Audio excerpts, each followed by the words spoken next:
Welcome to my channel, The Historic State. In the shadowy world of intelligence and special operations, information is the ultimate weapon, and those who hold it are the ultimate targets. Interrogation rooms are modern-day battlefields, where wars are won and lost not with bullets, but with words, with pressure, with the slow, methodical breaking of the human will. But what happens when the prisoner in the chair is not the one being broken? What happens when the interrogator, the guards, the very system itself, is the one being tested? Today, we tell the chilling, almost unbelievable story of an interrogation that went horribly, terrifyingly wrong for the captors. They laughed at the silent, seemingly helpless female prisoner. They mocked her. They underestimated her. And then, her interrogator, in a moment of sheer desperation, spoke a single word into his radio, her call sign. And in that instant, a room full of hardened elite commandos froze in abject terror. This is the story of Valkyrie. The room was a cold concrete box designed to suffocate hope. For 6 agonizing hours, the woman had sat there, a silent statue of defiance. Her file was a ghost, no name, no rank, no history. She had been captured during a raid on a high-level enemy data hub, found alone, with no weapons, surrounded by the unconscious bodies of a dozen enemy guards. The commandos who brought her in, a team of elite operators led by the arrogant Sergeant Rex, had laughed about it. She probably just fainted and they tripped over her, Rex had sneered. They saw a small, bruised woman, nothing more. The lead interrogator, a man named Hanson, was a master of his craft, known for his ability to break even the most hardened spies. But this woman, she was different. She didn't respond to threats, to offers of comfort, to any of his psychological tricks. She just watched him. Nintio understand the chilling silence that was about to descend upon that room. We must go back to the moment of her capture. Sergeant Rex's team had been tasked with raiding a heavily fortified data center. They expected a bloodbath. Instead, they found chaos already unleashed. Alarms blared, but the guards were already neutralized, lying unconscious in the corridors. When they finally breached the main server room, they found her. Standing alone, unarmed, her breathing even, as if she had been waiting for them. The commandos, pumped with adrenaline and expecting a fight, were baffled. They saw her as a clerical worker, a civilian caught in the crossfire. "Bag her," Rex had ordered dismissively. "She might know something." They treated her not as a threat, but as a piece of evidence. It was their first and most critical mistake. And back in the present, Hanson's professional composure was beginning to fray. He had tried everything. The buddy approach, the intimidator approach, the intellectual approach. Her silence was not fearful. It was analytical. It felt as if he was the one being studied. In the observation room, the commandos were growing bored. 6 hours and nothing, one muttered. Sergeant Rex chuckled. Give it time. No one holds out against Hanson forever.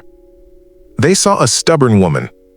They didn't see the apex predator that was sitting perfectly still in the chair, patiently waiting. Suddenly, a secure line in the observation room buzzed, a sharp, jarring sound that cut through the quiet mockery. A technician answered, listened for a moment, and his face went white. He gestured frantically for Hanson. The call was from the very top, from Command itself. The intel she possessed wasn't just important, it was time critical. A ticking clock had just been activated, and every second of her silence was now a potential catastrophe. Hanson, his face pale, returned to the interrogation room, his arrogance replaced by a raw, desperate urgency. He had one last card to play, a card he was ordered never to use unless it was the absolute last resort. "All right," Hanson said, his voice a strained whisper, a final admission of defeat. He keyed the radio on his belt, his hand trembling almost imperceptibly. He was reporting his failure directly to the general. "Command, this is Hanson," he said, his voice barely audible. "The asset is unresponsive. I repeat." He paused, swallowing hard. Valkyrie is not talking. He said the name quietly, a single word meant for his superior's ears. But in the observation room, that one word hit the Commandos like a physical blow. The effect was instantaneous and catastrophic. Sergeant Rex, who had been leaning back, laughing, froze mid-motion, his smile wiped from his face as if by an unseen hand. Another commando dropped his coffee cup, the shattering sound deafening in the suddenly silent room. A third simply stared through the mirror, his mouth hanging open, his face a mask of pure, unadulterated terror. They were no longer looking at a prisoner. They were looking at a ghost. A young commando, his face ashen, turned to his squad leader. "Sarge, who? What is Valkyrie?" he stammered. Sergeant Rex, his usual bravado, utterly shattered, couldn't take his eyes off the woman in the chair. He answered in a hushed, terrified whisper, the words tumbling out as if from a nightmare. "Valkyrie isn't an operative," he breathed.